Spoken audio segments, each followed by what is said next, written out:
सुप्रभात। हिंदी की कक्षा में आप सभी का स्वागत है। आज मैं आपको आपकी हिंदी की पाठ्य पुस्तक क्षितिज भाग 1 की कविता सवैये के विषय में पढ़ाऊंगा, जिसका आज हम तीसरा और चौथा पद्यांश करेंगे। इसके कवि हिंदी साहित्य के भक्ति काल के जो श्री कृष्ण के भक्त कवि हुए हैं, उनमें से प्रमुख रसखान जी हैं।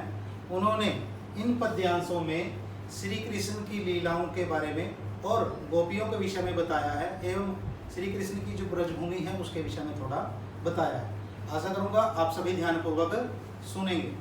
तो प्रिय छात्रों, सभी ध्यान दें।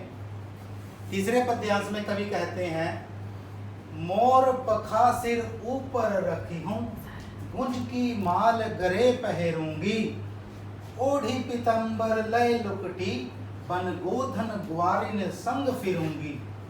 भाव तो वो ही मेरो रस खानी, सो तेरे कहे सब स्वांग करूंगी। या मुरली मुरलीधर की, अधरान धरी अधरान धरूंगी।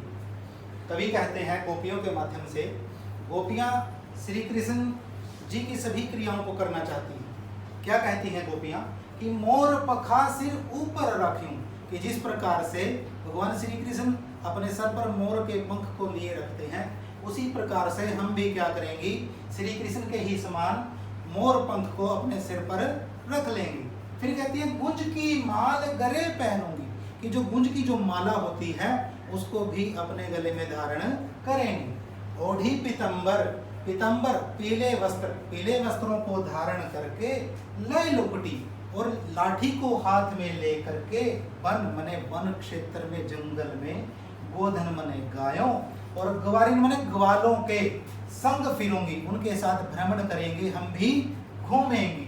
भाव तो वो ही मेरो रसखानी, रसखान जी कहते हैं, सो तेरे, कि तेरे द्वारा, सो मने वो सभी स्वांग करूंगी। स्वांग मने क्रियाकलाप, जितने भी स्वांग भगवान श्री कृष्ण जितनी क्रियाएं करते थे, वो सारी क्रियाएं, वो लीलाएं हम भी करेंगी।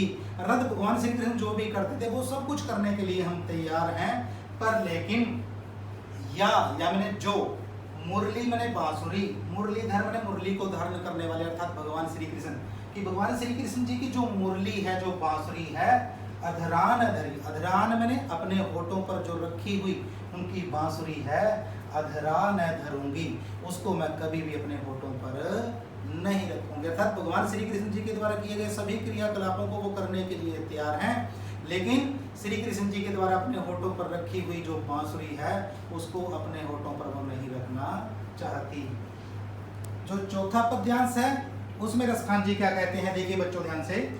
कान नई दई अंगुरी रही वो, जब ही मुरली धुनी मंद बजही, मोहनी तानन सो रस खानी, अटा चढ़ी गोधन गही तो गही, तेरी कहूँ सिगरे ब्रज लोगनी, काल्ही कहूँ कितना समुझाही, माई रीवा मुख की मुस्कानी, समहारी न जहई न जहई न जहई। क्या कहते हैं कवि कि कान नहीं दई अंगुरी, गोपियां कहती हैं कि कान में, काननी में कानों में दई अंगुरी, दे लेंगे अपनी अंगुलियों को, रही पर रख लेंगी। कब? जब मने मुरली धुनी, भगवान श्री कृष्ण की जो मुरली की जो धुन है, मंद मने धीमे धीमे, बजेगी मने बजेगी। अर्थात भगवान श्री कृष्ण जब अपनी मुरली की धीमी धीमी तान बजाएंगे, तब वे क्या कर लेंगी, अपने कानों में उंगलियां डाल लेंगी। क्यों?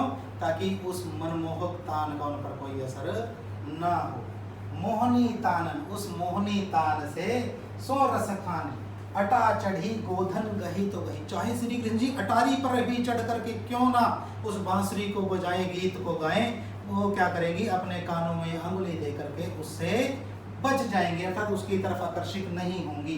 तेरी कहूँ, तेरी मैंने ऊंची आवाज लगा करके, कहूँ मैंने कह देती हैं, शीघ्र मैंने सभी के सभी, ब्रज लोगनी, ब्रज के लोगों को, गोपियां ब्रज के सारे लोगों को ऊंची आवाज लगा करके कह देती हैं, काल ही को, कभी कल को कोई कितनो समझाई, हमें कितना भी क्यों ना समझाए, माई री की है माँ, वह मुख की मुस्कानी, की वो जो श्री कृष्ण के मुख की मनमोहक मुस्कान है, हमसे वो संहारी न जहई न न जाई, हमसे वो संभाली नहीं जाएगी। गोपियां कहना चाहती हैं, कहने का अभिप्राय है कि श्री कृष्ण जी चाहे कितनी भी मधुर ध्वनि से अपनी बांसुरी क्यों ना बजा ले, कानों में उंगली दे करके वो क्या करेंगी, उससे तो अपने आप को बचा सकती हैं, परंतु यदि उन्होंने कल श्री कृष्ण जी की मनमोहन मुस्कान देख ली तो ब्रज के सारे लोगों को वो कह देना चाहती हैं कि वो उसे संभाली नहीं जाएगी। प्रिय छात्रों, आशा करता हूँ कि आपको ये कविता समझ में आई होगी। फिर भी यदि किसी छात्र को कहीं पर कोई भी परेशानी हो तो वो व्हाट्सएप के माध्यम से या फ़ोन करके मुझसे संपर्क कर सकता है ताकि उसकी समस्या का समाधान किया जा सके। धन्यवाद।